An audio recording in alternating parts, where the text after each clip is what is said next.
इथे आपण लसूण पाकळ्या घेतल्या 10 ते 12. इथे आपली चीज किसायची किसणी, तिने आपण एक किसून घेणार आहे. आता इथे आपलं लसूण किसून झालाय. आपण एका वाटीत बटर घेतले, त्यामध्ये आपण किसलेला लसूण टाकतोय आणि त्यामध्ये काळी मिरी पावडर टाकतोय. आता हे चांगलं मिक्स करून घ्यायचं.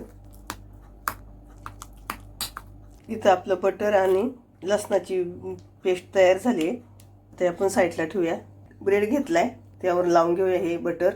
सगळ्या बाजूने बटर लावून घ्यायचंय. बटर लावून झालं की त्याच्यावर आपण चीज किसून घेऊ. त्याच्यावर चिली फ्लेक्स हे मी घरी तयार केलेत, तुम्हाला पाहिजे तर विकतचे वापरा. आता त्याच्यावर कोथिंबीर टाकायची, अगदी थोडीशी.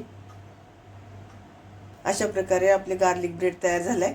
इथं आपला गार्लिक ब्रेड तयार झाला. आता आपण बाकीचे बनवून घेऊ आणि नंतर फ्राय पॅनवर दाखवते मी तुम्हाला ठेवताना.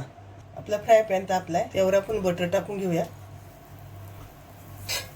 त्याच्यावर आपण हा ब्रेड ठेवूया.